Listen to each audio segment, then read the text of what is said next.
سارے سائنسدان کہتے ہیں زمین گھومتی ہے. اعلیٰ حضرت نے اتنی موٹی کتاب لکھی ہے زمین ساکن ہے. فرماتے تھے ہم جیسے مرضی سائنسدان کہیں گے آپ نے دلائل دی ہیں. آپ فرماتے ہیں جب نبی کریم علیہ السلام کی حدیث مسلم شریف میں موجود ہے کہ جب اللہ نے زمین کو پیدا کیا زمین کانپنے لگی تو اللہ نے پہاڑوں کو میخیں بنا کے قلعے بنا کے اندر لگا دیا تو زمین ٹھہر گئی. فرمانے لگے جب مصطفیٰ کریم نے کہہ دیا ٹھہر گئی ہے تو سارے سائنسدان بھی کہیں تو ہم ماننے کو تیار نہیں کہ گھومتی ہے. انہوں نے دلائل دیے. وہ ہمیں نہ روز کہتا ہے ڈاکٹر آپ کی طبیعت خراب ہے, کھانسی ہے, گھر میں کسی اور کو تو نہیں؟ ہاں جی ہے جی. وہ کہتا اسی کی وجہ سے ہوئی ہے. او خدا کے بندے, نبی کریم علیہ السلام نے فرمایا بیماری متعدی نہیں ہوتی, ایک سے دوسرے کو نہیں لگتی. اور بڑے سادے انداز میں مسلم کی حدیث ہے. ایک صحابی نے کہا یا رسول اللہ میرے اونٹ کو اس اونٹ سے خارش پڑ گئی ہے. تو اللہ کے رسول فرمانے لگے تیرے اونٹ کو تو اس سے پڑی ہے تو اس کو کہاں سے پڑی تھی؟ کہنے لگا جی وہ تو قدرتی معاملہ ہے. حضور فرمانے لگے یہ بھی قدرتی معاملہ ہے. اب ہمیں جو مرضی, اعلیٰ حضرت کے زمانے میں لوگوں نے کہا کشش ثقل ہے, زمین اپنی طرف چیزوں کو کھینچتی ہے. دلیل کیا ہے؟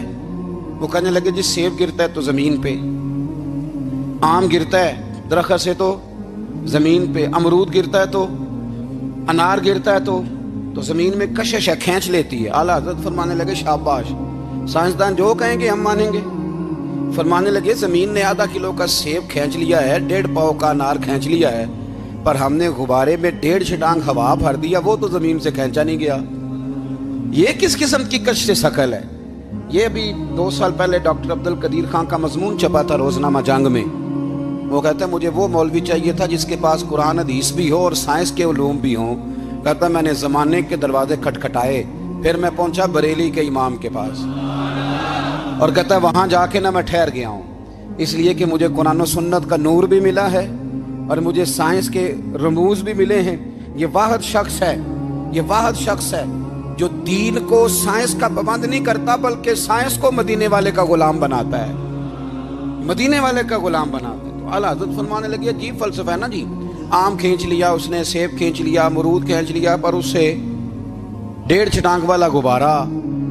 تو لوگوں نے کہا حضور پھر مسئلہ کیا ہے؟ آپ فرمانے لگے مسئلہ یہ ہے کہ ہر چیز اپنی اصل کی طرف لوٹ جاتی ہے. ہر چیز اپنی, سیب امرود انار زمین سے پیدا ہوتے ہیں تو زمین پہ گرتے ہیں.